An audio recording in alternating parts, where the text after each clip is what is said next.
ghost before the title. Please come, Holy Spirit. Ever wonder why? Chapter 7.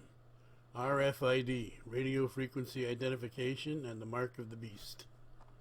Radio Frequency Identification, RFID, seems to be the global elitists' current choice of technology to be used when forcing the masses to accept the Mark of the Beast when the time comes. And have no doubt, the time will come.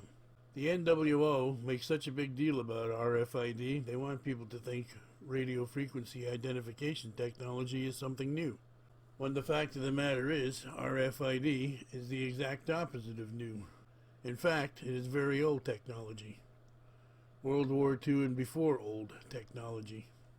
One of the first RFID bugs discovered and admitted to was a passive radio wave broadcasting bug known as the Thing, also known as the Great Seal bug. The Great Seal bug was one of the first covert listening devices, or bugs if you prefer, to use passive techniques to transmit an audio signal from one location to another. Because it was passive, being energized and activated by electromagnetic energy from an outside source, it is considered a predecessor of the current RFID technology. You are looking at a picture of the size of today's current RFID technology. Here's a part of what Adam Frucci had to say about the size of today's RFIDs. Hitachi has made RFID chips so small, they are calling them powder, as they measure 0.05 millimeters by 0.05 millimeters. That's a bunch of them up there on the right, next to a human hair. I can't wait until I have tiny tracking devices stitched into my clothes and sprinkled in my food. And everything we do can be tracked by all sorts of creepy, shiftless entities. Adam Frucci. The Thing, as it was called back then, was designed by Leon Theremin. Theremin's device was used by the Soviet Union to spy on the United States. The device was embedded in a carved wooden plaque of the Great Seal of the United States. On August 4th, 1945, a delegation from the Young Pioneer Organization of the Soviet Union presented the bugged carving to U.S. Ambassador Averell Harriman as a gesture of friendship to the USSR's World War II ally. It hung prominently in the ambassador's Moscow residential study until it was exposed in 1952 during the tenure of Ambassador George F. Kennan. The existence of the bug was accidentally discovered by a British radio operator who overheard an American conversation on an open radio channel as the Russians were beaming radio waves at the ambassador's office. The State Department found the device in the Great Seal carving after an exhaustive search of the American embassy. And Peter Wright, a British scientist and former MI5 counterintelligence agent, eventually discovered how it worked. Had the device never been discovered, it could easily have worked indefinitely.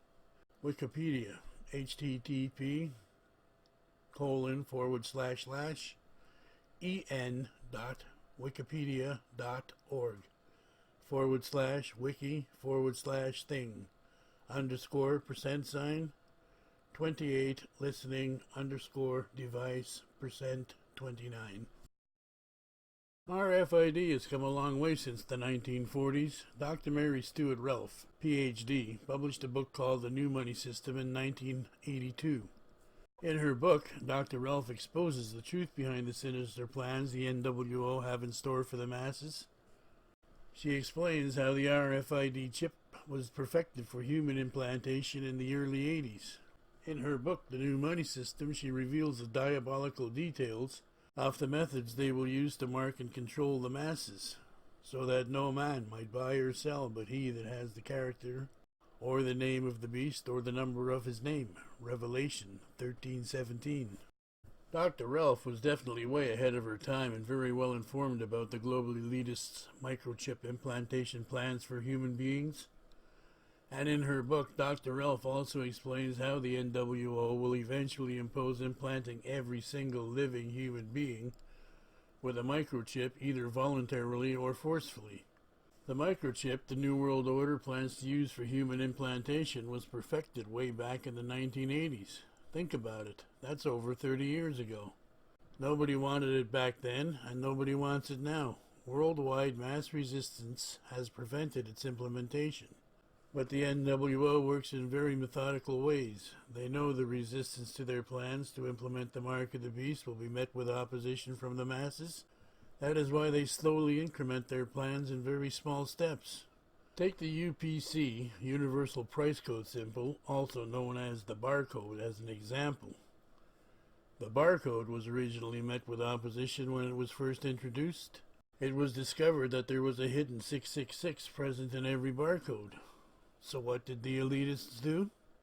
They promoted it as the greatest thing since sliced bread when it comes to keeping track of products, goods and services, manufacturing, shipping and sale dates, and all points in between. They touted the barcode symbol as a universal tracking device to improve and identify the manufacturer of a product, the manufacturing date, the location manufactured, the date shipped, the date received, and every point in between. They kept pushing it as the greatest benefit for every maker and buyer of a product and/or goods and/or services to have, until it became accepted as the norm for every product, goods, and service available. It became the norm to have a barcode on everything. So now every product, goods and/or service has to have a barcode on it. Everything marked with a barcode also has a hidden 666 on it. And this is because no one can buy or sell without the mark of the beast. It was easy enough to sell the public on marking products, goods and services, but marking the people themselves so far has proven to be more difficult for the elitists to accomplish. The mark of the beast is already on everything we buy and sell. The mark of the beast is not on every human being yet.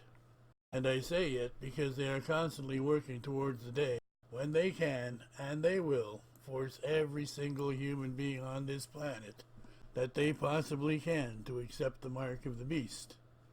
Only God's elect will reject it. It took only about 10 years to wear down the public's resistance to accept the barcode on everything. This is how the NWO implement their unpopular plans into mainstream norm. They slowly and methodically wear down the resistance of the masses by introducing small changes at a time. And all the while they are touting how greatly their new ideas and concepts are benefits to the masses. Some of their plans take up to 50 years or more before the resistance of the masses is worn down enough for their plans to actually become the norm. There are hundreds of examples throughout history, from cursing in public to cursing on TV, from gay rights to gay marriage, from gender separation to gender equality, from gender bending to full-on gender changing, finally to transgender acceptance. These days you have men running around as women and women running around as men. 50 to 100 years ago this was inconceivable, but today it's considered the norm. I believe that we are all being imprinted with this idea of a new sexuality, of breaking the bonds of our God-given sexualities, of exploring all the different possibilities. Unless you've been living under a rock for the last 10 years, then you're aware of the obvious, quote, gay agenda that's taking place in our world right now. This is not an attack on all gay people, but it is an attack on the political agenda. Shiloh wears ties and calls herself John, and now Maddox is playing with manicure kits. Why are Angelina Jolie's children acting like members of the opposite sex? Well, we know why. Angelina and Brad are two of the biggest movie stars in the world. They get plenty of attention 24/7. They are also in the Luciferian Hollywood system. They have both signed their contracts, so to speak. With all the attention they garner, and with as celebrity obsessed as so many millions of people are, these people program you. They're programming you with the new Luciferian ideals. The whole thing at this point is just a television production for us. Would you believe me if I told you the plans for the type of society we live in today was actually sat down, thought out, planned, and written down in the late 1700s? Well, it's true. It was. So why is all this gay agenda stuff happening now? Because it's taken this long to bring about this phase of the master plan to make way for the Antichrist. That's the obvious answer, which will be shown in another chapter. So this just goes to show us that the New World Order plans are long-term. Some of their plans take hundreds of years to implement. But believe me, they never lose sight of their goal, and they never stop driving towards accomplishing that goal. And that goal includes trying to get every single human being to take the mark of the beast, or die.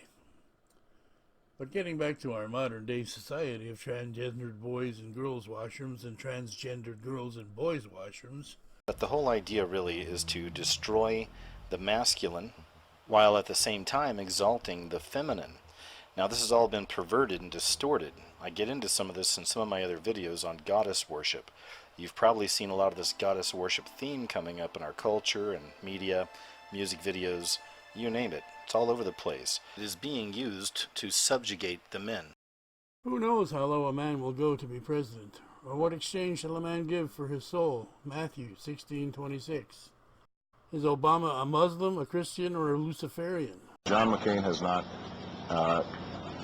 talked about my Muslim faith, my Muslim faith, my Muslim faith, and you're absolutely right that has not come my Christian faith. Is Obama gay?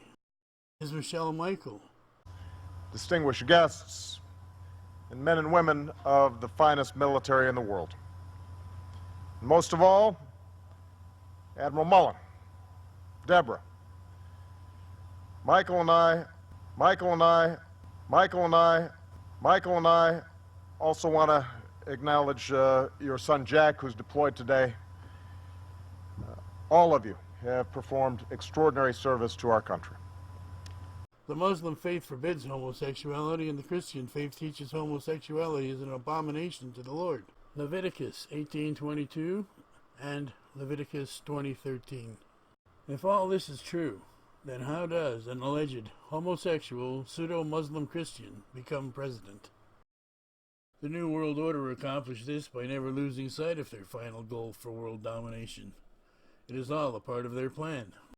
By slowly destroying people's morals and values in small increments over the years, the New World Order has successfully been wearing down the resistance of the masses for years and years, so that today nobody really cares anymore what anybody else does with themselves. An attitude of do what thou wilt seems to have become the norm. And this was Aleister Crowley's prediction way back in the early 1900s. Aleister Crowley, in case you don't know who he is, was an admitted devil worshipper who called himself the Beast. And Aleister Crowley said, do what thou wilt shall be the whole of the law.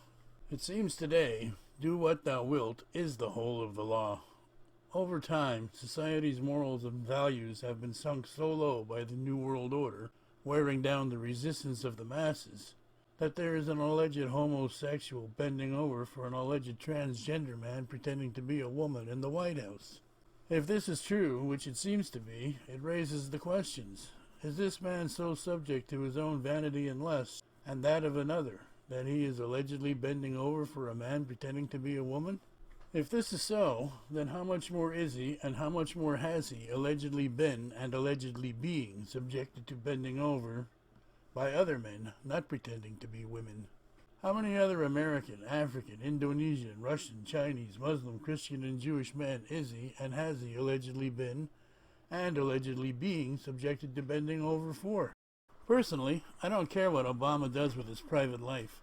I'm pretty sure he wouldn't have become president, though, if he told the American people the truth about his alleged homosexuality and his transgender man-wife. I'm not surprised there wasn't any real uproar from the satanic Washington insiders with all the down-low creeping going on with these freakish Washington congressmen and senators. I'm also not surprised there wasn't any real media coverage because the media are owned by the New World Order. Obama can't even keep his own alleged faith straight. My Muslim faith, my Muslim faith, my Christian faith. No wonder he can't keep his own alleged sexuality straight. Michael and I. If the President of the United States is allowed to lie about his own faith and sexual orientation, what else is he lying about? Is he lying about the other allegedly fake Christian lying lesbian who is married to hide her gay agenda? Is he covering up for her? Is he lying about her lying to the world to cover up for his possible replacement? What has happened to the United States of America and the rest of the world? How deep does the NWO deception go? The answer is all the way to hell. The United States, other countries, and the New World Order all claim they want a world governed by the rule of law.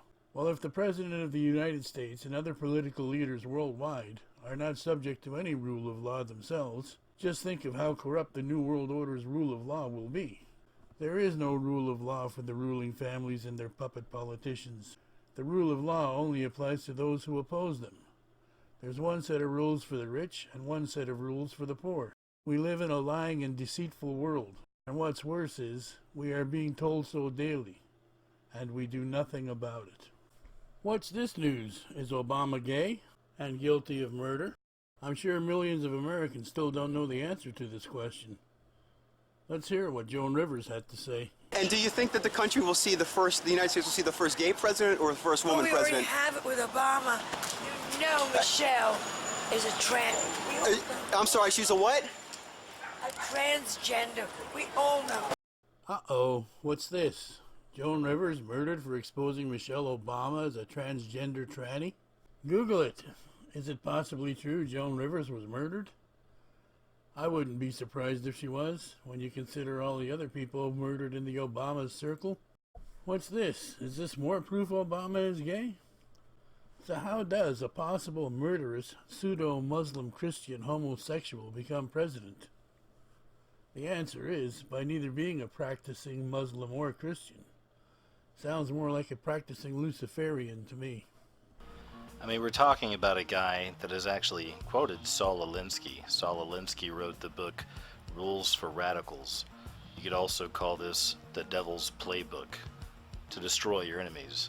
But as you can see right here, he actually dedicated it to Lucifer. It also seems to me the New World Order has another practicing lying lesbian Luciferian all lined up and ready to take his place. It has taken less than 100 years for the New World Order to wear down the resistance of the masses to seat an alleged homosexual president in the White House, and for the gay agenda to take root in today's society and be accepted as the mainstream norm. It is the same with accepting the RFID chip in your hand or in your forehead. It might take the New World Order 50 to 100 years or more to finally get their plan implemented and accepted as mainstream norm, but believe me, it will happen over time. Soon enough, you will have no choice but to make a choice. Take the chip or die. Just because you haven't been chipped yet doesn't mean you won't be. And just because the microchip program is not currently in use doesn't mean it's not there. Trust me, it's there. It's just waiting for the right opportunity and the right moment to scare or to force everyone they can to take the microchip and accept the mark of the beast. When that moment comes, and it will, that is when you will have to make your choice. Take the chip or death. Of course, RFID has improved over time since the 1940s, but it still seems to be the most popular choice amongst the elitists to implant us humans with this type of technology. They began to implant RFID chips in humans in the early 1980s. Then in the late 1990s, early 2000s, they started secretly planting RFID chips in all kinds of products. Products like your clothes, your shoes, your razors, your colognes, your perfumes, your fridges, your stoves, your tires, your washers and your dryers, and even in your money. RFID chips can be secretly placed anywhere and everywhere, and they are located in just about anything and everything you can possibly imagine. Unless you paid cash for any RFID implanted product, and that product purchase, sale, and destination is tied directly to you through your credit and or debit card. RFID, like all radio waves, travel through the air, and they can be easily picked up by satellite and any other receiver at any time and anywhere. They travel through walls, wallets, bricks, wood, purses, pockets, and everything else that you would expect to guard your personal privacy. Although this high-tech, low-tech method of invading, tracking, and controlling the privacy of the masses is widely resisted at the present time, they will continue to wear down the masses' resistance until it becomes perceived as the norm. Just take a look at your latest bank credit or debit cards. They have all been microchipped. Even though it is easier for someone to walk by you and steal your personal credit and or debit card information and PIN number, simply by using an electronic RFID reader, the banks and the elitists try to tell us it's more beneficial for us to have our cards chipped, to cut down on theft and fraud. I don't know about you, but before bank and credit cards were microchipped, I know I couldn't just simply walk by someone and obtain all their credit and debit card information and PIN numbers. And yet all these credit and debit cards have been microchipped. Why? Obviously, to get us used to the idea of microchipping everything, including us. It is just another step in wearing down the resistance of the masses, and thereby wearing down our resistance to the microchip. They plan to microchip every single living person on this planet.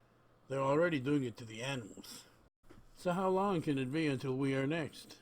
The answer is, until they come up with a phony way to create a worldwide crisis to unite all of us into one way of thinking, their way. Enter Project Bluebeam. Luckily enough for us, though, Project Bluebeam is still a little bit down the road. But it's coming. Maybe sooner than we think. As for these days, the days of the present, in case you haven't noticed, more and more people and products are being microchipped on a much more frequent basis since the 1980s. When you have the rich and famous types like the royals touting they are being microchipped and endorsing the idea as beneficial and benign, acceptance is becoming more and more common. Selling the concept as a benefit by preying on people's fears should be your first clue to its falsehood. It's like saying, "Hi, I'm from the government. I'm here to help you." Anyone in their right mind, as soon as they heard that line, would run as fast as they can in the opposite direction. However, using well-known public figures to promote the microchip's popularity is just another PR campaign. It's a deceptive but progressive technique being employed by the people behind the ideology. It's just another piece of ammunition in their arsenal of marketing plans to put a positive spin on the procedure of wearing down the resistance. It's just another way of selling RFID's acceptance to mankind. In other words, just another way of wearing down the resistance of the masses until they can implant a microchip in your hand or in your forehead. The technique and the method is nothing new. They do it every time they want to wear down the resistance of the masses to accept a major societal change. Every time they want to implement something new, they use the same technique. The NWO initiate wars, revolutions, and rebellions, all the while spouting liberty and freedom, promising them liberty, whereas they themselves are the slaves of corruption. For by whom a man is overcome, oft the same also he is the slave. 2 Peter 2:19. At the same time the puppet masters are starting wars and spouting freedom and liberty, they are sponsoring terrorism, foreign and domestic, to instill fear among the masses. But these men blaspheme whatever things they do not know, and whatsoever things they naturally know, like dumb beasts, and these things they are corrupted. Jude 1:10. And many shall follow their riotous ways, through whom the way of truth shall be the evil spoken of. 2 Peter 2:2. Once these evil puppet masters are sure the fear factor that they created is accepted as the norm and the masses are constantly living in fear, then they offer a false facade of security to strip us of our fundamental rights and freedoms. The reason they are constantly working on this and ramping up the fear factor is so they can eventually rob us of our possessions and totally enslave us. When we have no freedom, no rights, and no right to own property, we become the property of them who own us. Without rights, property, and freedom, we are just another piece of merchandise, an object to be owned, a thing, a possession, a thing to be possessed, just like a slave. Do we really want to become their slaves? The NWO promoted the counterculture revolution to increase chaos and confusion among the masses, and to enlarge their own profits. They instigated drug use, drug availability, and drug addiction around the world to make money and to hold the masses down. See the CIA's involvement with drug dealing for guns and profit. Go to http://en.wikipedia.org/CIA_drug_trafficking. Here's a list of a few other things the NWO were also behind, because they wanted them accepted as the norm in society. They initiated free love. They promoted the slogan sex, drugs, and rock and roll to amplify corruption. They motivated social acceptance of perverse sexual freedoms, pleasures, and frivolities to swell decadence. They stimulated the gay and lesbian movements to multiply perversion. They slowly eroded society's morals and values, and they chipped away at any sense of right and wrong, and or good and evil. They destroyed the family unit and the sanctity of marriage, to augment societal change. They stirred up separation, divorce, and abortion to add to people's problems. They financed and pushed the women's lib movement. Do you know why they pushed the women's lib movement? Because they weren't getting taxed on half the world's population. They also wanted to destabilize and split up the family unit to get control of our children. They wanted to wrestle control of our children away from us so that they, the NWO, could indoctrinate our children to think and believe what they, the NWO, want our children to think and believe through state-run education programs from a very early age. But there were also false prophets among the people, even as there shall be lying teachers among you, who shall bring in sects of perdition and deny the Lord. 2 Peter 2:1. They didn't want us educating our own children way back then, and they still don't want us to educate our own children to this very day. This is nothing new. It is exactly what Hitler did to the German youth. He took the children away from their parents at a very early age, so he could mold them, educate them, and indoctrinate them to think and believe whatever Hitler wanted them to think and believe. Hitler's education program to brainwash the children of that day was designed to make the children believe that Hitler was their God in his newly formed religion. Much like the state-run education of today. The state-run education of today does not want God in schools, and they want to brainwash our children to believe anything but there is a God. Now, getting back to Hitler, before the children reached the age of 10, they were inducted into his youth league, and they were already serving him like he was their God. As soon as the children reached the age of 18, they were inducted into his army, and were made to swear out a ritual occult-type oath, serve Hitler and die for Hitler as soldiers. Watch the Discovery Channel's documentary, The Nazis' Occult Conspiracy, or Google the title. Now let's get back to the real reason the Rockefellers financed Gloria Steinem's women's lib movement. The real reason was the bankers were missing out on taxing half the world's population. Women. Getting to educate and indoctrinate the children through state-run education is just another added benefit. Get the whole story straight from the horse's mouth. Watch legendary filmmaker Aaron Russo's documentary. Search the title, Reflections and Warnings, an interview with Aaron Russo on YouTube. Or better yet, you can buy your own DVD copy of Aaron Russo's Reflections and Warnings at Infowars.com.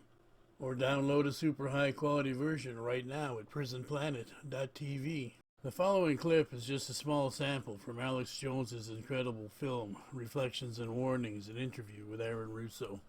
You rolling?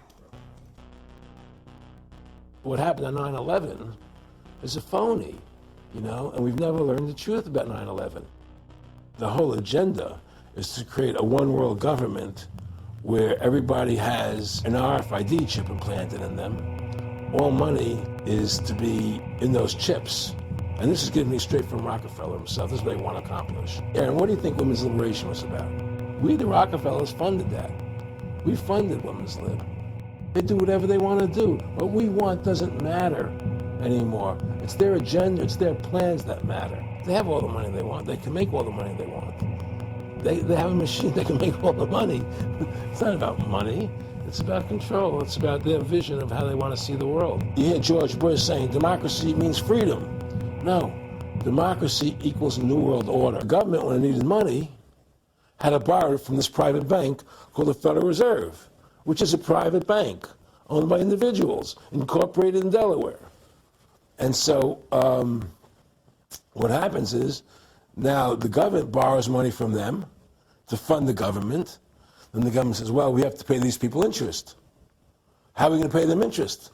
Let's impose a tax on the labor of the American people, which never existed before, to pay the interest of the bankers.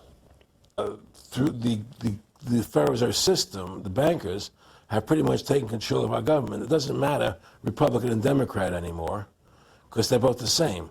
Neither one of them are talking about shutting down the Federal Reserve system or stopping the payment of taxes, or any of the big issues that face Americans, right? So I had a friend, Nick Rockefeller, okay, who was one of the Rockefeller family, and he, when I was running for governor in Nevada, he came to me, introduced himself to me through an attorney, and we became friends. We started talking about things, and I learned an awful lot from Mr. Rockefeller. And one of the things that we used to talk about was the ultimate plan of the banking industry, what they wanted to accomplish. And the goals of the banking industry, not just the Federal Reserve System, but the private banks in Germany and England, all over Italy, all over the world, they all work together. They're all central banks, and they're all part of the Communist Manifesto. You know, central banking is one of the major planks of the Communist Manifesto. We talk about America being a capitalistic country, but yet at the same time we have a central bank that plans everything for us, right? And the graduated income tax is another plank of the Communist Manifesto, right? So right there you have two major planks of the Communist Manifesto that have been brought in because of the Federal Reserve System, okay? So the ultimate goal that these people have in mind is the goal to create a one-world government run by the banking industry, run by the bankers, and they're doing it in sections. The European currency, the euro, and the European Constitution is one part of it. Now they're trying to do it in America with the North American Union, right? And they want to create a new currency called the Amero, right? And the whole agenda is to create a one-world government where everybody has an RFID chip implanted in them. All money is to be in those chips, right? There'll be no more cash. And this is giving me straight from Rockefeller himself. This is what they want to accomplish. And all money will be in your chips. And so instead of having cash, anytime you have money in your chip, they can take it out whatever they want to take out whenever they want to. If they say you owe us this much money in taxes, they just deduct it out of your chip digitally. Total control. Total control. And if you're like me or you, and you're protesting what they're doing, they can just turn off your chip. And you have nothing. You can't buy food. You can't do anything. It's total control of the people. And that chip's connected to a database that has your purchasing records, what you do, what Everything. you sell. Everything is in there, you know? And so they want a one-world government controlled by them, everybody being chipped, all your money in those chips, and they control the chips, and they control people. And you become a slave. You become a serf to these people. That's their goal. That's their intention. Another interesting note is the CIA's involvement with making sure that the women's lib movement succeeded. Google Gloria Steinem, How the CIA Used Feminism to Destabilize Society, by Dr. Henry Macau, PhD, March 18, 2002. Go to http://www.jesus-is-savior.com /evils% 20 in % 20 America /feminism /Gloria _Steinem -feminism.htm. Well, one of the things they told me was that he was at the house one night, and we were talking, and he started laughing. He said, "Aaron, what do you think women's liberation was about?" And I said, I had pretty conventional thinking about it at that point. I said, I think it's about women having the right to work, getting equal pay with men, just like they won the right to vote, you know? And he started to laugh. He said, "You're an idiot." And I said, "Why am I an idiot?" He said, let me tell you what that was about. We, the Rockefellers, funded that. We funded Women's Lib, you know? And we're the ones who got all over the newspapers and television, the Rockefeller Foundation. He says, and you want to know why? He says, there were two primary reasons. And they were, one reason was we couldn't tax half the population before Women's Lib. And the second reason was, now we get the kids in school at an early age. We can indoctrinate the kids how to think.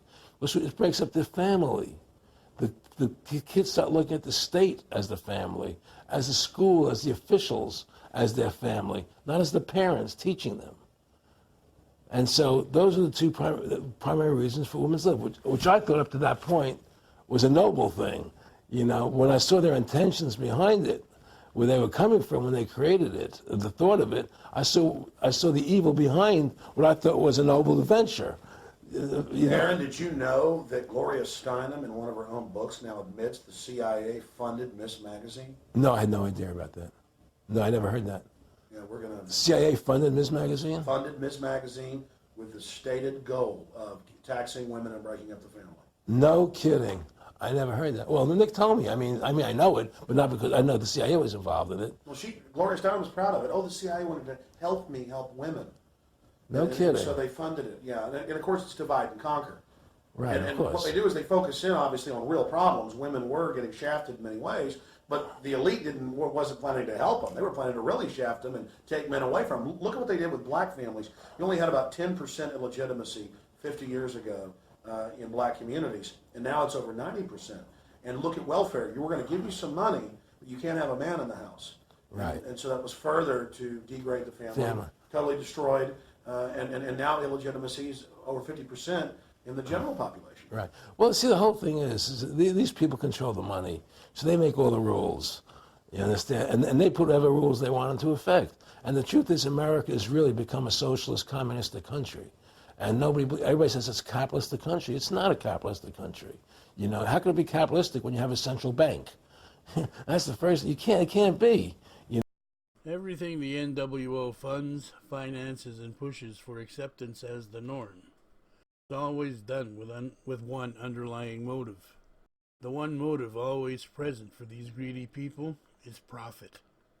They don't fund, they don't finance, and they don't push anything unless there is a profit in it for themselves. Just take the World Wildlife Fund as an example of how greedy these wealthy people are. Did you know one of the Rockefellers was a founder of the World Wildlife Fund?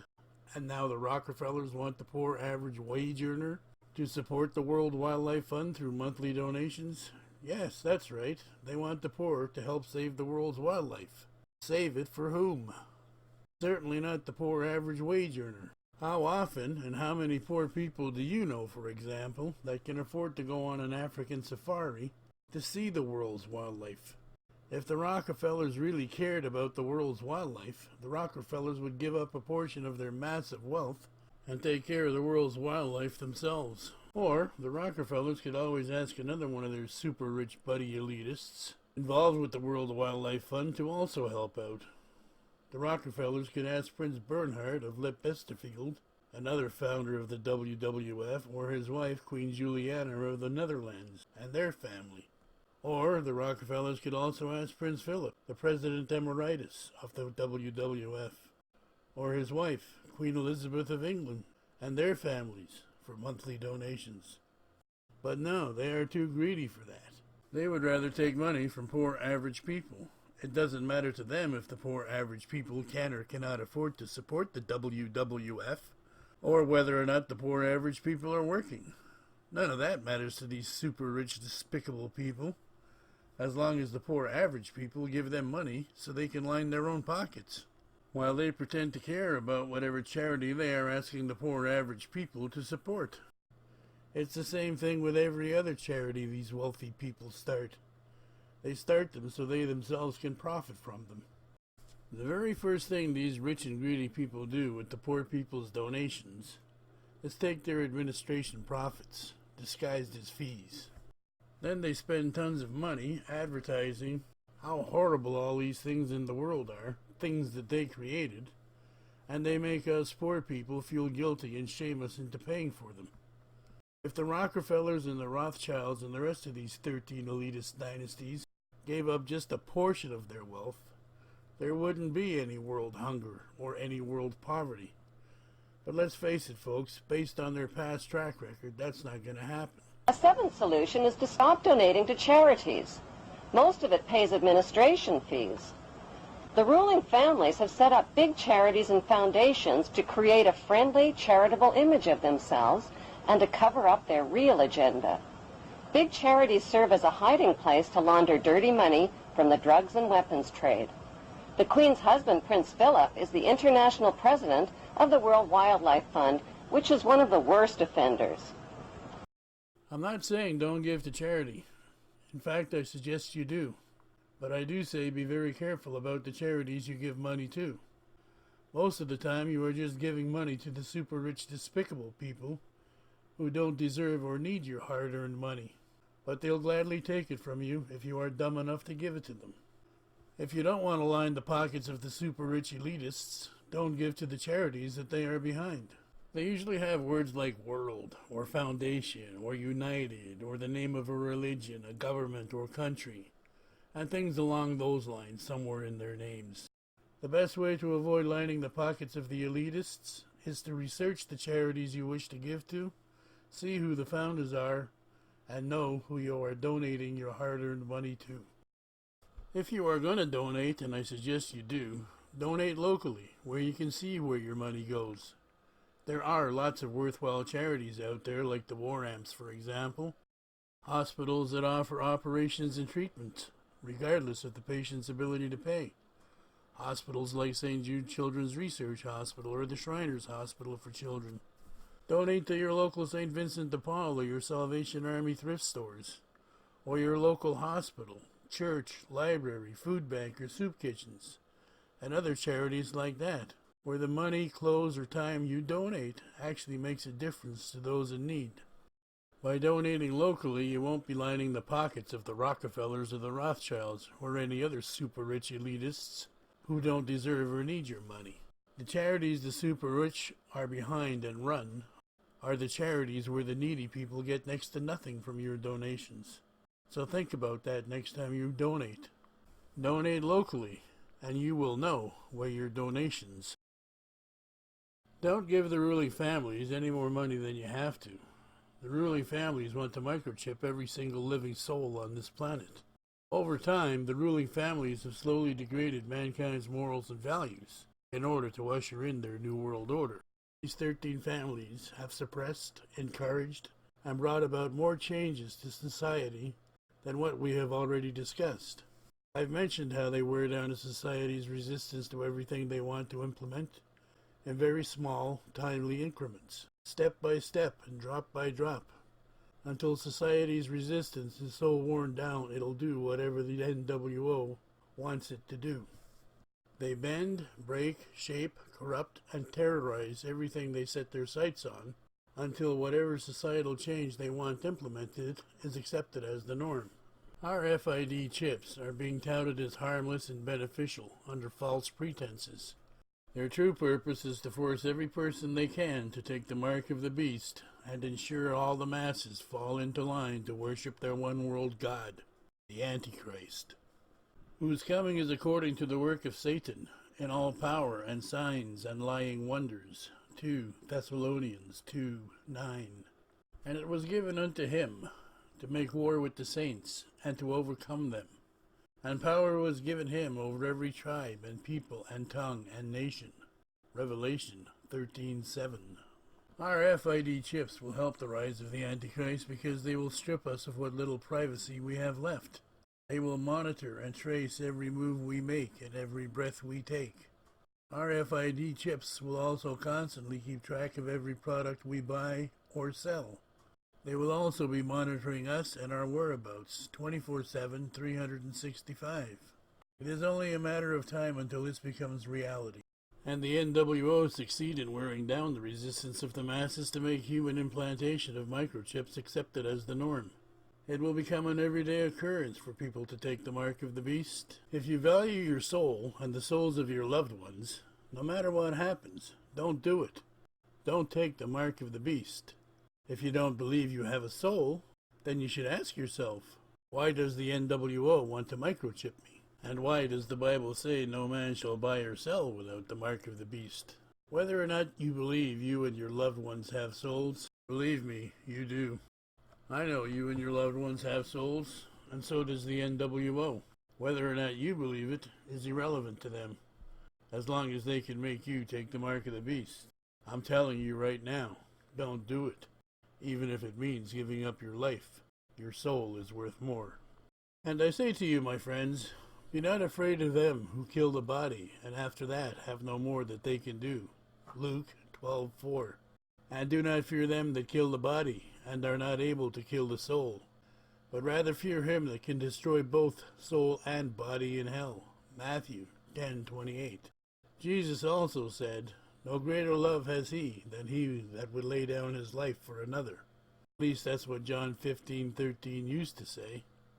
In today's corrupted Bible, it says, "Greater love than this no man has, that a man lay down his life for his friends." John 15:13. I will cover this discrepancy in a later chapter, but in the meantime, let's get back to RFIDs, the Mark of the Beast, and the Antichrist. The New World Order will not make it easy for us not to take the Mark of the Beast. If we refuse to take the Mark of the Beast, the New World Order will hunt us down, force us, torture us, maim and kill us. The NWO will do whatever it takes to make us accept the Mark of the Beast and worship the Antichrist. This is what the NWO's true agenda is behind the human microchipping program. They don't want only to enslave our physical bodies. Ultimately, they want to enslave our immortal souls. If it means inflicting pain or death on us, our children, other family members, or other loved ones, then so be it. They don't care what human atrocity it takes to make us accept the Mark of the Beast. Remember, accepting the Mark of the Beast automatically makes us worshippers of the Beast and worshippers of the Antichrist. If we tell ourselves and believe within ourselves that we are just taking the Mark of the Beast to survive, and not necessarily to worship the beast or the Antichrist, is irrelevant. God clearly states, and I quote, "And the third angel followed them, saying with a loud voice, If any man shall adore the beast and his image, and receive his character in his forehead or in his hand, he also shall drink of the wine of the wrath of God, which is mingled with pure wine, in the cup of his wrath, and shall be tormented with fire and brimstone in the sight of the holy angels, and in the sight of the Lamb." Revelation 14:9 and 10. "And the smoke of their torments shall ascend up for ever and ever. Neither have they rest, day or night, who has adored the beast and his image, and whoever receives the character of his name." Revelation 14:11. The NWO's goal is to insert an RFID coded chip into every single living soul on this planet. That way they can take as many souls as they can to burn in hell with them and be slaves to Lucifer. Every RFID chip has a unique ID number and the capability to continually broadcast its GPS coordinates. This type of technology allows the NWO to know exactly where you are at all times. People, these things are tiny little microchips. And with the rapidly developing progress being made in the science of nanotechnology, the RFID chips are only getting smaller and smaller. Smaller than a grain of sand. They can easily be implanted in just about anything and everything. And everyone, including you. The NWO are currently embedding RFID chips in just about everything.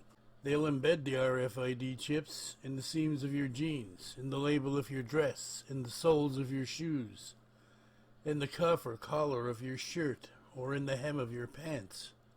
They will secrete them somewhere in every product you buy, and you won't even know that they are there. Every purchase you make will be traced directly to you through your credit or debit card, and in many cases even to your RFID embedded cash. As soon as the cashless society becomes a reality, they will be able to track every purchase and sale directly to you through your very own personal RFID number attached to your RFID implanted chip. This chip never ceases to broadcast its location. Right now, actually since the advent of the lithium battery in the late 70s, early 80s, they have a chip so small that it never needs to be replaced or recharged. These approved for human implantation microchips are designed to run off the natural electric current that flows through our body. All it needs is the beating of our heart to supply its electricity. In other words, this chip will not stop unless our heart stops beating. Another tidbit of information exposed by Dr. Mary Stuart Ralph, PhD, in her book, The New Money System. Let me repeat that again so you completely understand. The only way these perfected for human implantation RFID microchips stop broadcasting their location is if our heart stops beating. That way, every single moment we're alive, from womb to tomb, they know exactly who we are and where we are. Now that's a scary thought. That's nothing when you stop and think about the history of RFIDs. The very first secretly implanted RFID discovered and publicly exposed in the U.S. was actually a bug, a listening device. At least that's what the public was told. Who knows if there were any others out there that weren't made public. The RFID bug was implanted in a wooden carving in 1945 and exposed in 1952. Then, less than 40 years later, RFID technology was perfected for implanting in humans in the early 1980s. Then, less than 25 years later, in 2004, the FDA approved implanting humans with microchips. Then, in 2007, Hitachi introduced RFID powder. Stop and think about that for a second. It's now 2016. Who knows how much further RFIDs have come since 2007 and how much further they will go. People are always talking about how the NWO will be using RFIDs as the mark of the beast to trace and to track animate and inanimate objects. I agree, they will be. However, I also think people are losing sight of the original use of the RFID technology. Originally, these things were used as bugs, listening devices. Now, if RFIDs have advanced so far in such a short amount of time, what else can they do? If they are telling us RFIDs can do all these so-called wonderful things, my very first question is, what are they not telling us? I think what they are not telling us is these RFID implants that they are planting in humans are also listening to humans. We would have to be pretty foolish not to think RFIDs are listening to us in our most private conversations and in our most private moments. After all, that's what the very first publicly exposed RFID bug in the United States was designed to do. It was designed to listen to the most private conversations and the most private moments of U.S. Ambassador Avril Harriman. RFID technology has only gotten way more sophisticated since 1945. If you don't believe RFID chips will be used for listening and broadcasting purposes, then I suggest you check out some of the apps on your so-called smartphone, tablet, or iPad. Or check out some of the so-called smartphone-ready dashboard, Bluetooth, and GPS systems in your cars, boats, fridges, stoves, homes, and soon to be your clothes. You can just tap into that flashlight app on your phone, right? A lot of people use it, but did you know there could be a security risk associated with it? Those free apps could actually be stealing your personal data. So here's the thing, people are downloading apps all day long. Right. So what's happening here, people are downloading this app, and the app says, I want to access your microphone, or I want to access your contacts. I don't think flashlights need access to that stuff.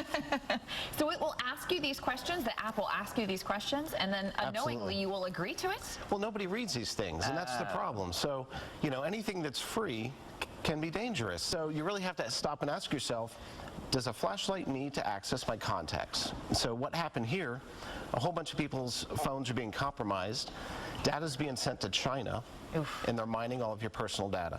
Wow, and It's of course freaky. that happens and your identity can be stolen, Right. Your credit cards, everything is in there. 100%. That's a scary thing. And it's not just flashlight apps, Amy. It's, you know, last time your child picked up your phone and downloaded a free game, well, they're just clicking, click, click, click, click, and then before you know it, your phone's being compromised.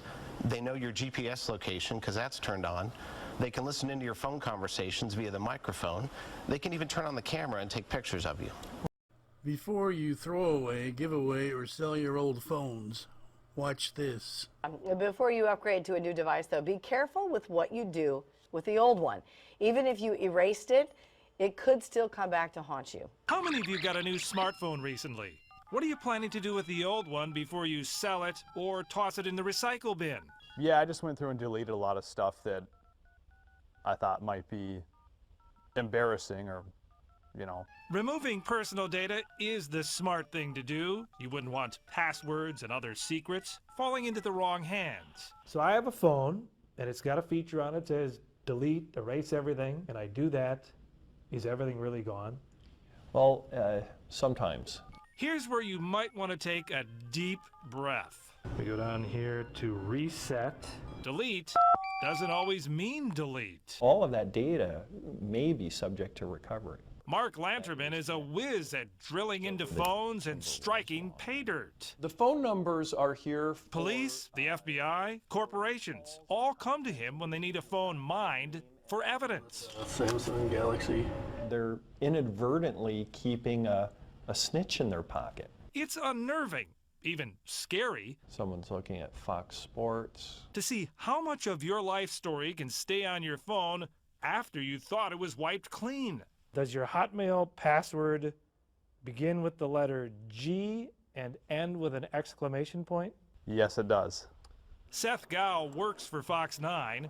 He's one of 6 volunteers who handed over their old smartphones to the Fox 9 investigators. We brought the devices to Lanterman's lab. It's a bit of a mystery for me to solve.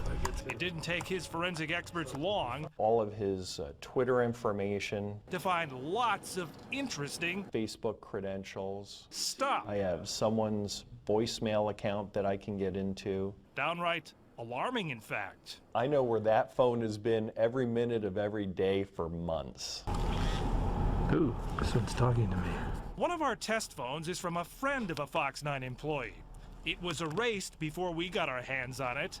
I've never met the owner, know nothing about him, not even his name. There's some good intelligence to be had here. But Lanterman is able to scrape together some clues that will help us learn more about our mystery phone donor. I have 2 photographs taken in this house, in the southwest corner of the house. He recovers pictures that had been deleted. They help lead us to a house in the North Metro. This phone is telling us that this is home. Hello. You and I have never met before? Correct. I've never been in your house? No. But thanks to his phone, I feel like I already know my way around. So in your kitchen, you have a stainless steel sink. Yes. Do you have a spray handle that's white? Yes. In your bathroom. I could even tell him the color of the tile in the bathroom. Not every day somebody knows what color your bathroom floor is. And now, for the really creepy part. Now, I've never met your family. Correct. But you have 2 children. Okay. You have a boy and a girl? Yes. The boy is older than the girl? Yes. They both have blonde hair. Yes. I know all of this because we have videos. Here's your daughter playing with her toys in this room. Wow. We also have photos which have GPS locators embedded in them. So by plugging in those coordinates into Google Earth, we now have an image of where you live. That's kind of scary. And this was all on a phone that you thought had been wiped clean. Kind of almost leaves you speechless as to what if this were to fall in the wrong hands? What are you going to do now? I want to destroy it. He wasn't kidding. The good news is it took a computer forensics expert to mine all that data from Kyle Cassidy's phone. The bad news... Someone can learn, someone can research how to do what we did. Of the 6 phones Lanterman drilled into for us, 3 had some data he could recover. He says you just never know by make or model which ones will truly delete information and which ones won't. My advice would be not to donate and not to sell mobile devices. Period. Period. Well, let me tell you about some other things that we found. Your social security number. Okay, now that's even more alarming. Our co-worker Seth Gow was going to recycle his old phone, but now he has other plans. I'm gonna smash my old phone with a sledgehammer. It's the safest way to make sure your information doesn't get in the wrong hands.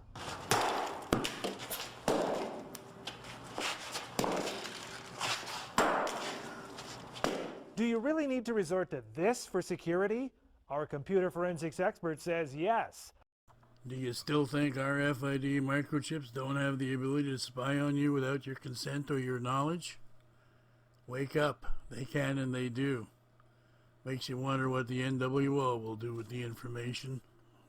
If you really want to see how far these unscrupulous New World Order types are willing to go to spy on you, your home, and your children, Google Hello Barbie to see one example of what they are using and how low they will go to spy on innocent children and us. RFIDs are becoming so small and advanced they can easily be secreted anywhere. Not only will they know what products we buy, when we bought them, where we bought them, and where we took them, they will also know our most intimate secrets. They will know all our private conversations and all our private moments. Privacy will be gone forever. They will know everything about us that there is to know. Today, lots of RFID spy chips are eavesdropping on their immediate surroundings, pinpointing their location and time 24/7, 365. Then they are broadcasting that information back to their masters in real time. That means the ability to track every single living person and product bought and sold on this planet is already here today. And that no man might buy or sell, but he that hath the character, or has the name of the beast, or the number of his name. Revelation 13:17. The unique ID number given to you in your chip will be linked to every public and private document ever generated by you. Everything you do, everything you buy will be compiled and stored in supercomputers so they can look you up anytime and anywhere. They will be able to retrieve every kind of information they ever wanted to know about you. Every record, every activity, every purchase, and every move you make during your lifetime will be added to your file to create a complete dossier of your life. It will include things like your driving records, your personal records, your criminal records, your financial records, your medical, voting, and any other kind of political affinities, or any kind of personal activities that you undertake or engage in. Because RFID chips have the capability to continually broadcast their GPS coordinates in the time of day, 24/7, 365, the NWO will also know exactly when and where we are every single second of our lifetimes. This gives them total control over us. Without any personal privacy, we all become slaves. So, if RFID chips are doing all this today, in 2016, what will RFID chips be doing tomorrow? From what I understand, the latest things the NWO are working on with RFID microchips are brainwashing, mind control, mind reading, and remote control death. They say the ruling families are pushing their New World Order puppet politician world leaders, including Obama, who wants to implant humans with this liquid-filled GPS broadcasting location microchip so they can get healthcare, social security, and food stamps. At least that's the cover story. The real reason is, that way, when the time comes, they can eliminate a single person or simultaneously murder millions at a time. They see it as a viable weapon to help control the people and help with reducing the world's population en masse when the time comes. After all, it's not hard to push a destruct button and simultaneously shatter millions or billions of glass microchips inserted in humans. What is that liquid in there, in that glass microchip? As if we didn't know. Do you really believe all those cell phone towers and wireless networks are going up all around the world so you can stay connected, make phone calls, and use the internet? Don't be stupid. That's just the cover story. The real reason they need towers and wireless networks everywhere is so that they can keep you connected to their mainframe network. That way, if they ever need to detonate all their little poison-filled glass microchips planted in people all over the world at the same time, they'll have the means to do it. It's a very clean, quick, and surgical way to kill billions at once. It also makes for a great backup or primary weapon system with worldwide hunting, tracking, and murdering capabilities. It'll take a few years to get the whole world connected, but they're working on it. It took a few years to get cell phones to come down in size too, but they worked on that, and look what happened. Do you remember how big the first cell phones were? That was because they had very big batteries in order to find a cell tower, to bounce the signal off a satellite to another tower, then to another phone. As the tower's coverage increased, the batteries got smaller, so the phones got smaller too. It's the same thing with the human heart-generated batteries in microchips. They need microchip readers close by in order to transmit the signal to a satellite so they can bounce it around the world. That's why all the cell towers and wireless networks keep getting broader and stronger. They are going up to keep track of us wherever we go. That's not all the NWO are working on and pushing forward with. I would like to introduce you to one of our latest projects, the Control Grid.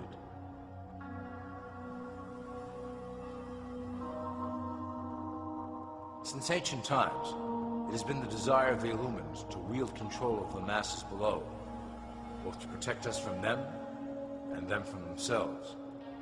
The tools through the ages have been effective, but always blunt and inaccurate. But now, with the release of new technology to the masses, we have the real ability to implement a control grid with finance, industry, government, and military under our strict control. We can safely shift the population into a new world, monitored and controlled by Illumicorp. Technology such as the internet, GPS, and RFID chips are pillars of the invisible prison we are erecting around the people. Within the decade, we will have real ID cards that contain criminal records and pertinent information, all linked to federal databases. Cell phones will tell us where each individual is, linked to the same database. Through intelligence agencies and Homeland Security, we will monitor individuals who oppose the Great Plan and remove them from the grid. Quickly, the population will learn that they have a choice: support the system and benefit from its luxuries, or reject it and lose access to the grid.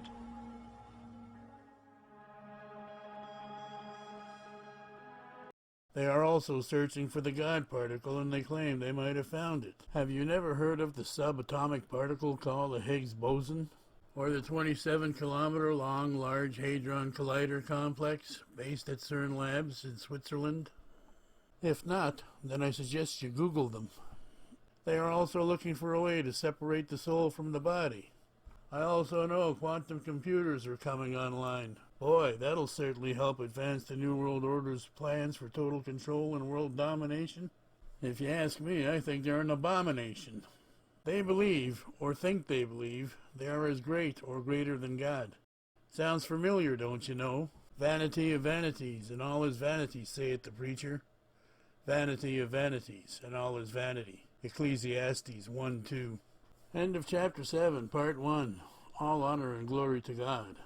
Coming next, Chapter 7, Part 2. The Mark of the Beast and Barcodes. Until then, remember, the devil is stalking you, and God is calling you.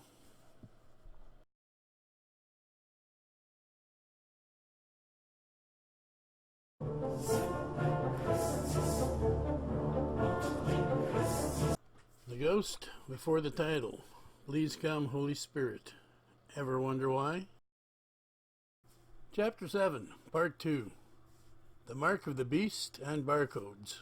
If you remember, at the end of Chapter 7, I emphasized that no one should accept the RFID microchips anywhere in or on their body, because RFID microchips potentially have the power to control and enslave us.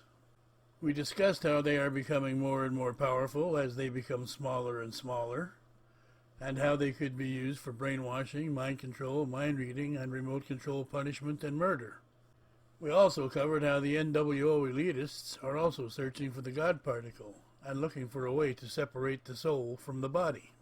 I mentioned how quantum computers are coming online and how they will certainly advance the New World Order's plans for total control and world domination of the masses. Just to give you an example of how long some of the New World Order's plans take to implement and to get them accepted as the norm, let's just take a look at how long the New World Order have been working on their Mark of the Beast program. Believe it or not, the New World Order have had the barcode technology since the early 1930s, so that means it's closing in on 100 years now. And sometime in the early 2030s, it will make 100 years. They've almost accomplished no one shall buy or sell without the Mark of the Beast by putting the Mark of the Beast on just about every product there is out there. All they have left to do now is put the Mark of the Beast on every one they can to make them worship the Beast, and then it's checkmate. Game over. Total enslavement of the body and soul. Then the New World Order will have achieved their goal. And believe me, they won't stop until they do. We have all seen the familiar Universal Product Code, UPC symbols, also known as barcodes, stamped on everything we buy. Another ideological change the NWO wanted society to accept as the norm. Like I said, the technology was introduced as harmless and beneficial. It was the new way to keep track of every manufactured product in the world. Sold to the masses as a benefit through fear, the UPC barcode does keep track of products exceptionally well. But did you know the very first patent on a barcode was issued in the 1930s? And from then it only took about 40 years to get it onto a product.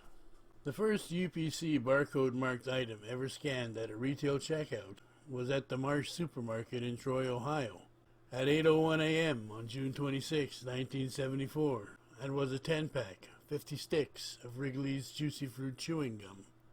The shopper was Clyde Dawson, and the cashier, Sharon Buchanan, made the first UPC barcode scan. The NCR cash register rang up 67 cents. The entire shopping cart also had barcoded items in it, but the gum was the first one picked. This item went on display at the Smithsonian Institution's National Museum of American History in Washington, D.C.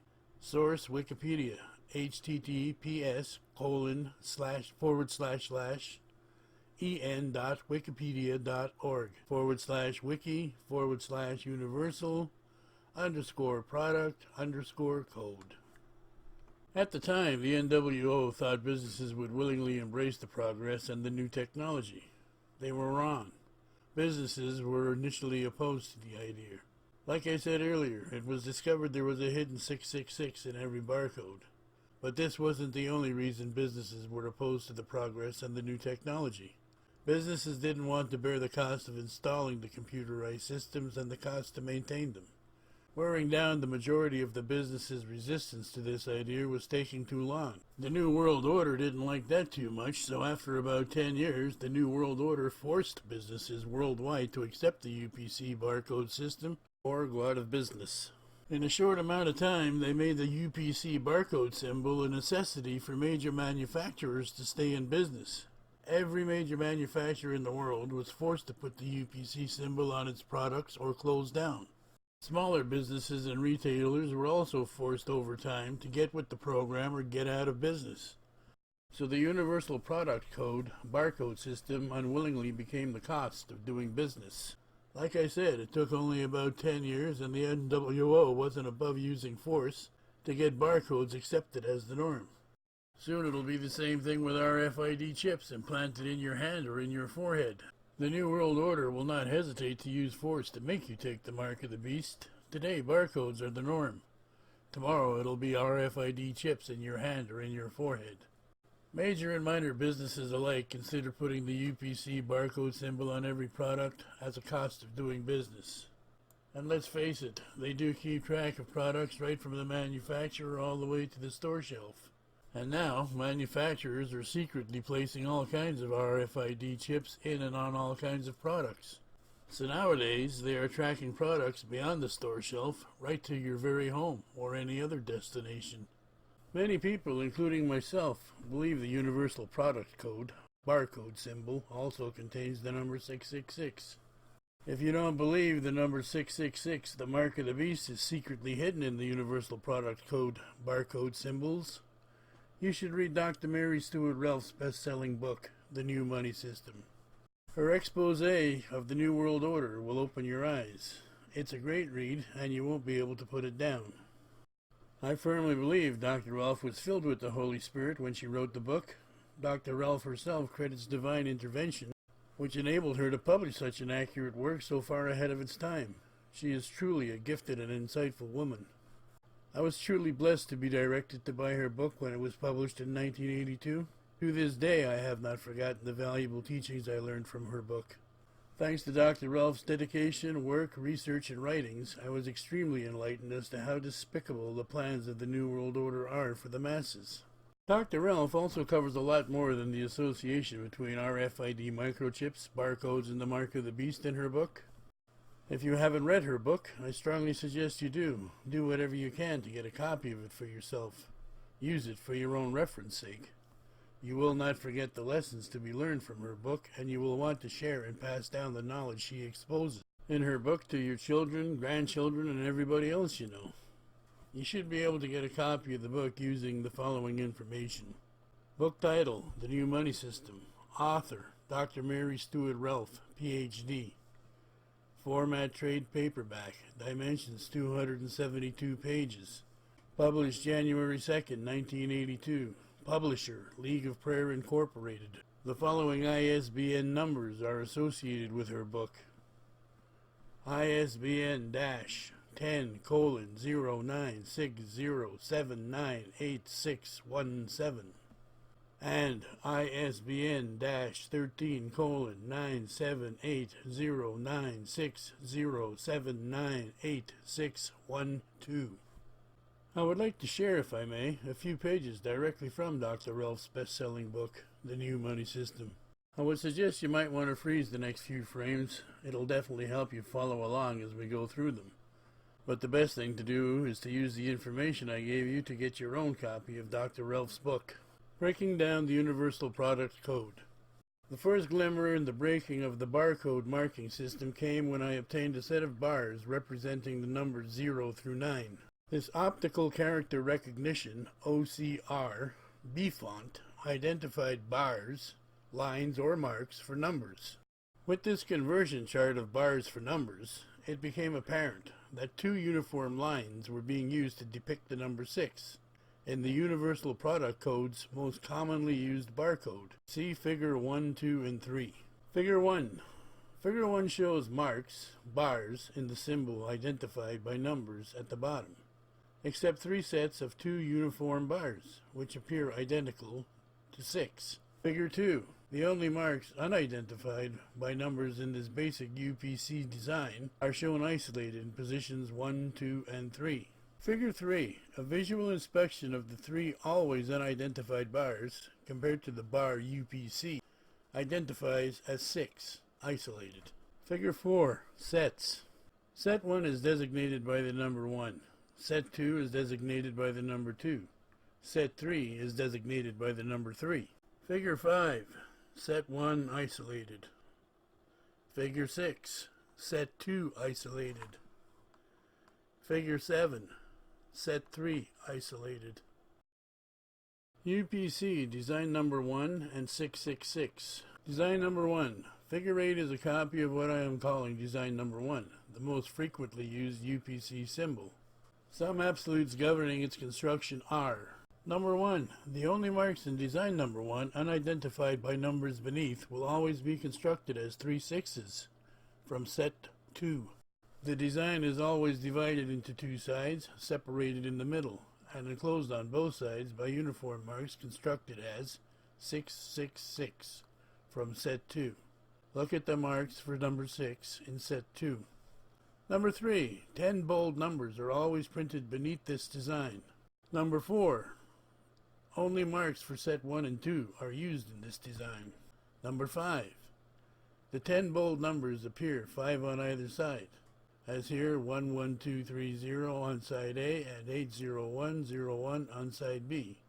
Side A will always use the marks from Set 1, and Side B will always use the marks from Set 2. To illustrate this, see Figures 9 and 10. Figure 9, Set 1, Side A. Design 1, Side A explained. Design 1 is the most commonly used UPC symbol. Here, Side A is explained. Lines are drawn from Side A to indicate these marks are taken from Set 1, and Side B from Set 2.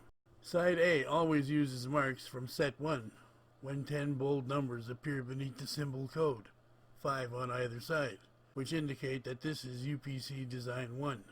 There are 6 bars on either side. The 5 bold numbers printed on the left side identify the manufacturer.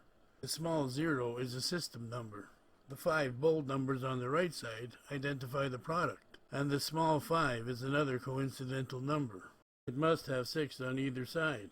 Please follow lines drawn from design to marks in set representing the numbers.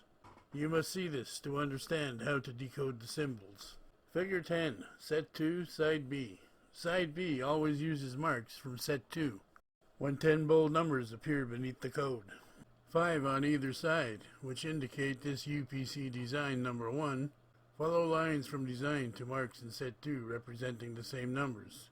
The 3 only unidentified bars are marks using the construction of 666. Figure 11, another UPC Design Number 1.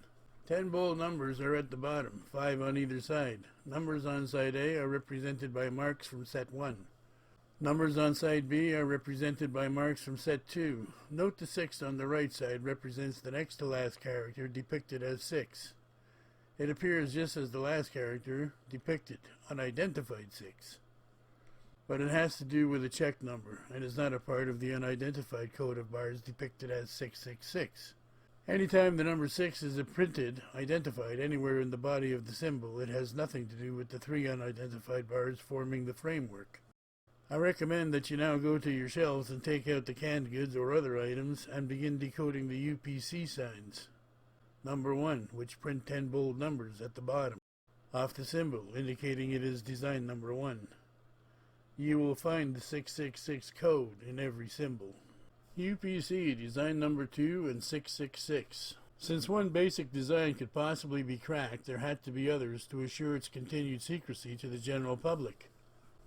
We shall examine the second most commonly used UPC symbol, which has 6, not 10 bold numbers printed beneath the symbol. This is exactly 1/2 of design 1, or one side. It has 6 bars plus 3 frame bars. These appear on general grocery items also. See Figure 12. Figure 12, UPC design number 2, is the second most commonly seen UPC design. All bars identified by numbers beneath the symbol except 3. Refer back to figures 9 and 10 to observe the single mark for 6 from set 3, which is used here to represent the second 6 in 666. The 3 unidentified bars isolated the code 666 is in a different configuration in this design. UPC design number 2, figure 13. Each bar identified by numbers beneath from sets noted above. Bars are used from all 3 sets in design number 2. The bars, which are identified by 6 bold numbers beneath, are taken from sets 1, 2, and 3, as shown in figure 13. The 6 bold numbers printed beneath the symbol have nothing to do with the unidentified bars, the framework of the symbol. At left in figure 13, note the use of 2 8s. Neither is alike, also 2 zeros. Neither is represented by the same marks. Mass confusion would ensue in attempting to break this code were it not for divine wisdom. Figure 14. This symbol is found on magazines and books. It is basically the same as figure 8, but with an extension. The bars used in side A are taken from set 1, side B from set 2. The extension in this example, 9066, uses marks from all 3 sets, but has nothing to do with the coded use of 666 in the body of the symbol. UPC design number 1, hyphenated in 666, figure 15. Patent medicines have 10 bold numbers which are hyphenated and appear in groups of 4, 4, and 2, instead of 5 and 5. Don't let this confuse you. 00890 is side A, 91303 is side B. Side A uses marks from set 1, side B from set 2. The coded use of 666 is just as in design number 1. UPC design number 2, without numbers, supermarket shelf barcodes in 666, figure 16. This information came off supermarket shelves. Both sets of barcodes with no numbers printed underneath use the basic construction as shown in figures 12 and 13. The marks are actually identified by numbers on the far left side. Here, 085-008 and 085-128 are depicted by bars used from all 3 sets. The coded use of 666 is even tacked on the shelves of the supermarket. You might want to use full screen here if you wish to read along, as there will not be any text. In conclusion, John H. Shepard. The computer knows the difference in UPC designs. Actually, the Lord showed me that there are only 2 real sets of marks. One for design 1, which consists of the first 2 sets for a total of 20 marks. Design number 1 will never use any of set 3 in figure 4, 0, 4, 5, 6, or 9. Design number 2 will never use any of the following from set 2, 0, 4, 5, and 9. These bars are taken from set 2 to represent other numbers in set 3. Set 2 0 becomes set 3 5. Set 2 5 becomes set 3 0. Set 2 4 becomes set 3 9. And set 2 9 becomes set 3 4. So set 3 is made up by using some of set 2 assigning different numbers to the same bars. I say again, there are not 3 sets. There are 2 sets for design number 1. A variation of these for design number 2. The only number for which 3 different bars exist is the number 6. Is it not strange that the only number represented with 3 different bars is 6? 6, 6, 6. 6 from set 3 is really half of bar 6 in set 2, or 1/2 of the 2 uniform lines, as design 2 is exactly 1/2 of design 1, even to the halving of the center bar for 6. Mary, the Lord showed me that there are many barcodes, several UPC designs, but only 2 primary UPC designs being used in supermarkets now. Sometimes these may have extensions, hyphenations, or some other form of variations, but the code concealing the use of 666 will be in both of the 2 configurations as shown earlier. You will find with a little study of the marks will enable you to clearly see the neatly planned deceit in causing people to unknowingly buy and sell with a mark, in which is concealed the use of this number, which the prophet John said would require wisdom and understanding to count. 666. Verification or qualification. While John professes to have received all this via divine revelation from the Holy Spirit, in one evening the same Holy Spirit impressed me to continue my study in the technical area and present my findings, the result of many weeks of effort. In the official brochure entitled About the Universal Product Code is found the following statements. Purposes of the UPC. The UPC can be used as a common identification system. Source symbol marking. The economic success depends on the agreement of manufacturers to mark the code number and its companion symbol on each consumer package. Definition of the UPC. The UPC should be viewed as having 2 related parts. First, a code or numbering system that is intended to identify every item sold by retailers. Second, a machine-readable representation symbol. The brochure hails the Universal Product Code and symbol as perhaps 2 of the most significant achievements of the decade. Note comparison in terminology in this brochure and in Revelation John 13:16-18. John the Revelator wrote that people would in the end-time economy be required to receive a mark which would identify them for the purpose of buying and selling. The UPC system first identifies and, using Bible terminology, then marks the code number on each package, and finally intends to identify every item sold. When every item manufactured can be identified, bought, and sold with a coded number, what a small matter for an amplified system to identify every person with similar technology. Figure 17. Blown-up version of UPC symbol explained in official brochure of Universal Product Code Council Incorporated. I have identified the bars above symbol with sets used by John H. Shepard. Side A is from set 1. Side B is from set 2. 3 positions are occupied by unidentified bars. I am identifying these bars as 6s. Note, first 5 digits assigned by UPCC. That is, the Universal Product Code Council, Inc. Second 5 digits assigned by manufacturer. Mr. Richard J. Mindlin, Executive Vice President of the Uniform Product Code Council, who has been very helpful in promptly supplying us with resource material, wrote in response to our inquiry. There are no unidentified characters in the symbol, as each encodation serves either as data characters or for information to indicate to the scanner to start or stop reading. These start and stop characters are not the same as the encodation for the digit 6. I perceived that wisdom was to delineate the difference in the encodation of data character bars, particularly of the digit 6, used within the symbol, and the encodation of information bars used as start and stop characters which frame the symbol. The difference had already sent me probing into the furthermost limits of symbol construction. Hopefully I can reduce many hours of intricate technical details to a brief, readable synopsis. Figure 17A, UPC Standard Symbol Version A. From a little study of the standard UPC symbol, Version A, it can be seen that the 3 always unidentified bars are called left and right guard bars and center bar patterns, whose encodations are designed differently from data character bars. Herein lies the invisible difference. Each number in the UPC symbol is encoded as 2 light spaces and 2 dark bars. Each number is further divided into seven equal data elements, called modules. See Figure 18.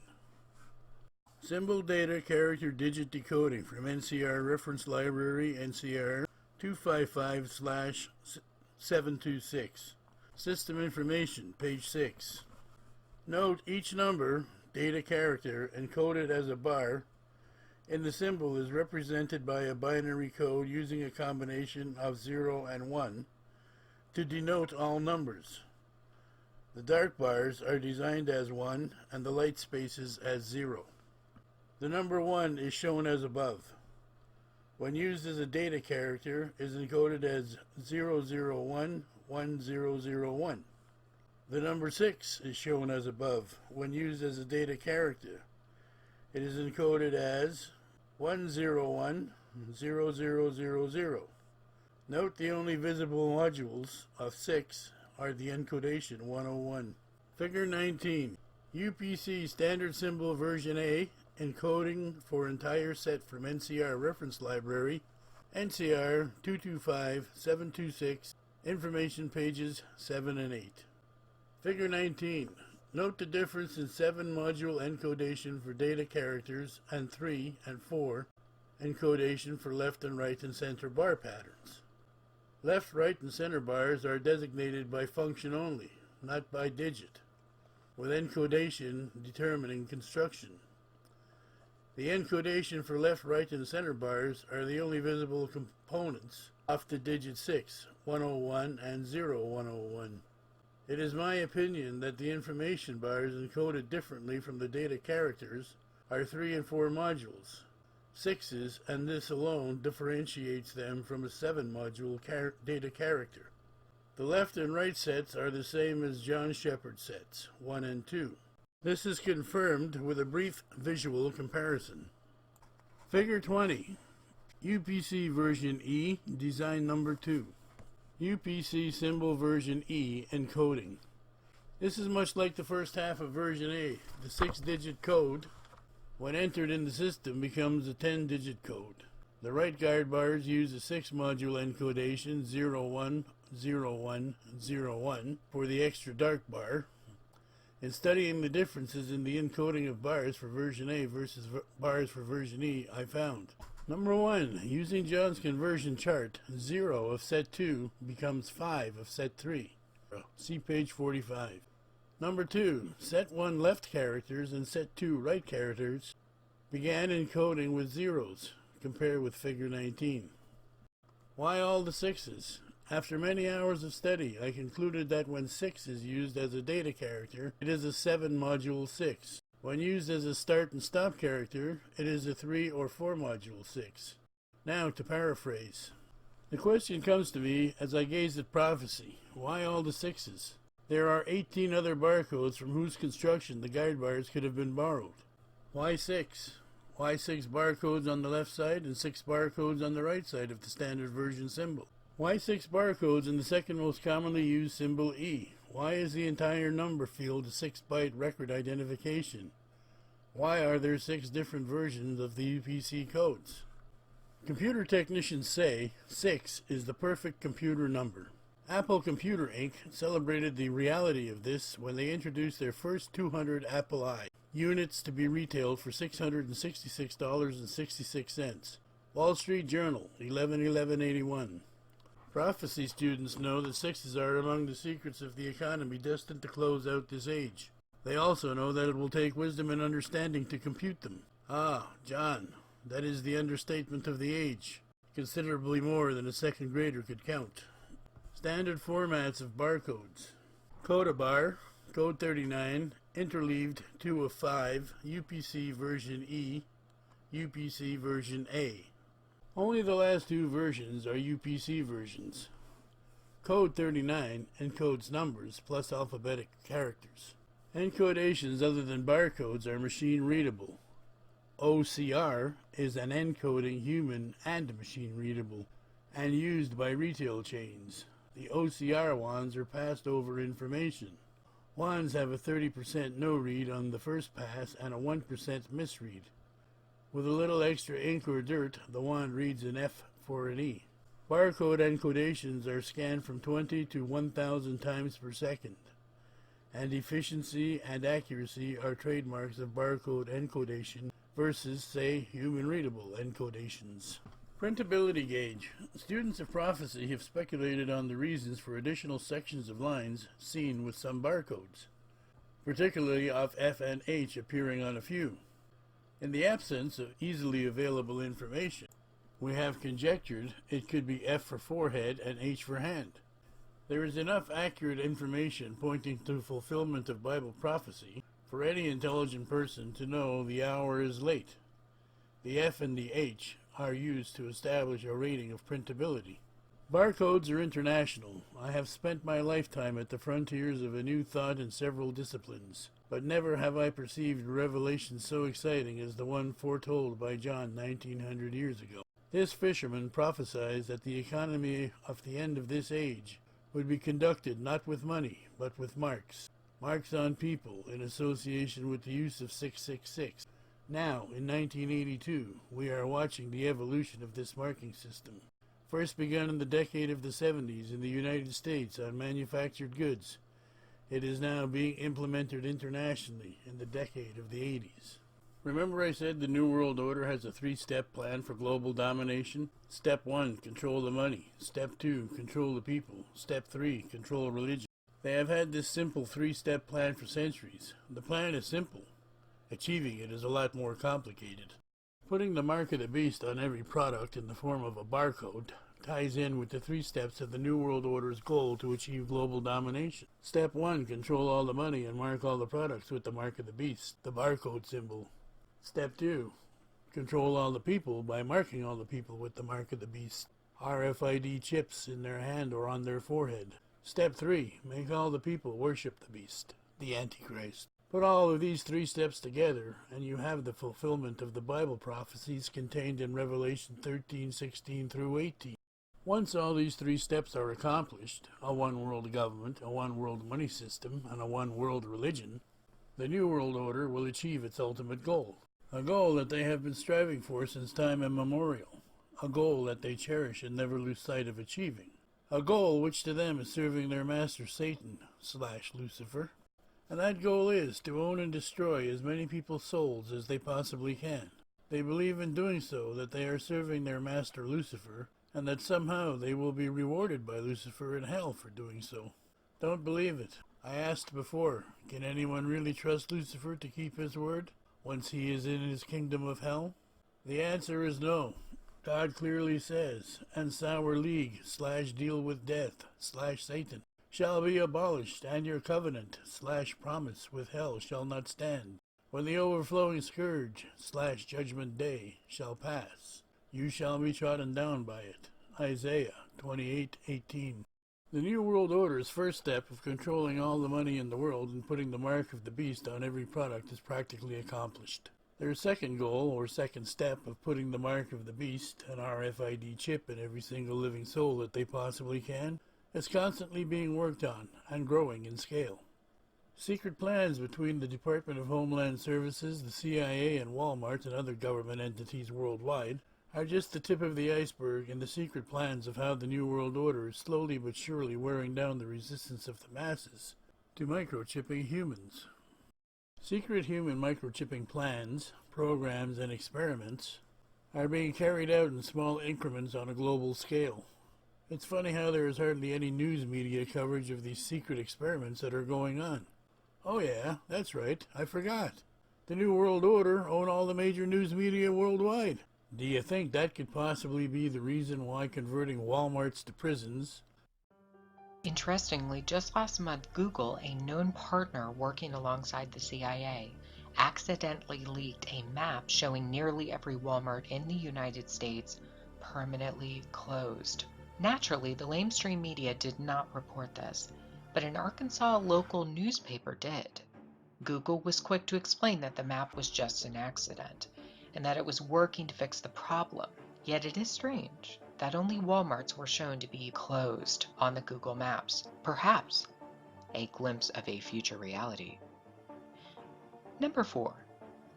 After store closings in 2015, several observers noted that there was a ton of security outside and surrounding the Walmart stores. In fact, there was 24-hour surveillance. Later, FBI and Department of Homeland Security vehicles were photographed outside of the store. And not only this, but tanks, Humvees, and military helicopters were seen around these Walmarts. The stores were emptied of their contents, literally millions of products, and razor wire was erected around the sites. The pharmacies of these Walmarts were left open, and certain individuals who went in to fill their prescriptions took photos of the stores from the inside that were gutted, the walls not having any products on them. Now, it appears that Walmart is doing the same thing with at least 269 additional stores. One Walmart in Montana has already been transformed into a prison, while other Walmarts, including one in the state of Ohio, look like they have become detention centers. A video from 2010 posted by Janet Napolitano of the Department of Homeland Security proves that a relationship has existed between Walmart and the government involving Homeland Security. Hi, I'm Janet Napolitano, Secretary of the Department of Homeland Security. Homeland Security begins with hometown security. That's why I'm pleased that Walmart is helping to make our communities more safe and secure. If you see something suspicious in the parking lot or in the store, say something immediately. Report suspicious activity to your local police or sheriff. If you need help, ask a Walmart manager for assistance. Why Walmart, one of the biggest retailers in the world, is intricately involved in the DHS is a mystery. And why Walmarts are microchipping humans for the Department of Homeland Services, the CIA, and other worldwide government entities is not being broadcast or covered in the news world? Do you think maybe that could be why? Because the NWO owns all the major news media worldwide, and they don't want anybody to know what they're really up to? What you may not know about Walmart might actually shock you. Walmart is an industry leader and pilot of biometric and RFID technology, becoming one of the first Fortune 500 companies to employ RFID throughout its supply chain. Back in 2012 and 2013, Walmart brought Solo Health stations into their store and announced that they were a part of an Obamacare initiative. What very few people took note of was the machine's ability to scan RFID chip technology. Specifically, it had an apparatus underneath the machine that was used to scan RFID chips and to collect huge quantity of data on individuals. An RFID chip was one method of activating the machine's memory, which allowed it to store data on literally thousands upon thousands of people who used it. The Solo Health machine has been under quiet production for many years, with Walmart as a pilot company testing out these machines. Much of what Walmart has done with Solo Health stations has gone under the radar.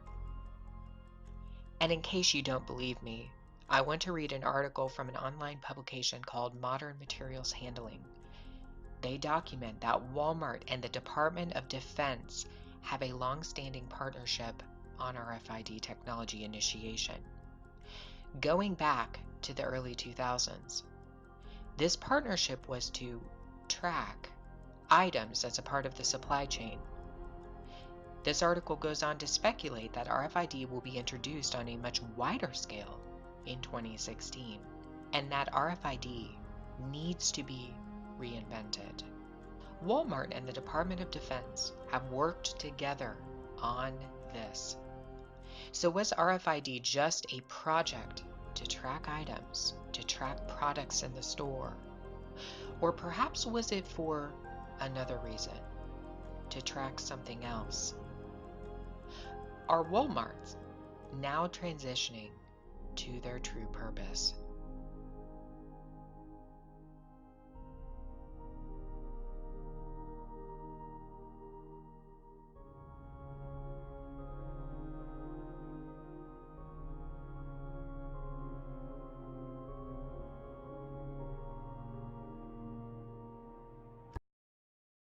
As far as I'm concerned, step 1 is done. They control the money and they put the mark of the beast on all the products. Step 2, putting the mark of the beast on every human. Well, they're working on that constantly, but nobody's telling us about it. Step 3 can't be accomplished till they accomplish step 2. Not everyone will accept the mark of the beast, though. Some people would rather die first. If you are one of God's elect, they won't be marking you. But that won't stop them from trying to microchip you. Hence, the RFID sudden resurrection and sudden reappearance. Remember, RFID technology for human implantation was perfected by 1982 and approved by the FDA in 2004. There is only one reason for this, and that reason is, and I quote, "And he shall make all, both little and great, rich and poor, freemen and bondmen, to have a character in their right hand or on their foreheads, and that no man might buy or sell, but he that has the character, or the name of the beast, or the number of his name. Here is wisdom. He that has understanding, let him count the number of the beast, for it is the number of a man. And the number of him is 666. Revelation 13:16-18. So now can you see, once the New World Order has accomplished all 3 steps in their master plan for global domination, the Bible prophecies of Revelation 13:16-18 come true. It's happening right in front of our faces. And lots of us can't see it, or don't want to see it, or don't want to believe it. RFIDs will not only track and trace every single product bought and sold, they will also track, trace, and control us too, all the while concealing the infamous mark of the beast. The refusal to accept the mark of the beast will be used to persecute us. It certainly looks like RFIDs are the way the New World Order want to go, to track, trace, and control everything. By the time the NWO actually start forcing people to take the mark of the beast, I would imagine RFID technology will have advanced so far as to become something much simpler and something much smaller with even greater capabilities. RFIDs will eliminate people's privacy. They will be so small and so powerful they could possibly even be able to read and control our minds, as well as track, trace, and listen to our conversations. RFIDs might even be able to deliver some kind of electroshock punishment if they don't like what we're thinking or saying. The technology for remote control punishment already exists. Think about how the cable company reboots your cable box by remote control. Or, if RFIDs are connected to the internet, which they probably will be, think about how computer techs remotely adjust and control any computer worldwide. The game is all about total control of us and our souls, people. It's time to wake up. They want a cashless world. They plan on loading everybody's money onto an RFID chip. That way, if you owe them any money, they simply deduct it electronically from your chip. Or, if they don't like you or your face, or they simply want to get rid of you, then all they have to do is simply turn off the credit portion of your chip and you will become worthless. You won't be able to buy or sell, drive a car, or own a property, or anything else for that matter. They will leave all the other capabilities of the chip turned on so they can find you anytime they want to. They will also leave the mind control, eavesdropping, and remote control punishment systems turned on in order to persecute and murder you. But before all these things, they will lay their hands upon you and persecute you, delivering you up to the synagogues and into prisons, dragging you before kings and governors for my name's sake. Luke 21:12. Get a copy of Alex Jones's film, Reflections and Warnings, an interview with Aaron Russo, from Infowars.com or PrisonPlanet.tv. However, if you really can't afford to get your own HD or DVD copy and you still want to watch the film, then go to YouTube and type in the title. Another title you should Google is Human Generators, Our Bodies Could Soon Be Charging Our Gadgets, by Phil Tucker, April 1st, 2011. The following is an excerpt. Scientists have developed tiny chips which could generate enough electricity to power portable electronics by harnessing the human body's movements. Findings presented at the National Meeting and Exposition of the American Chemical Society reveal that tiny nanogenerator chips, more powerful than their predecessors, have allowed scientists to start considering real-world applications.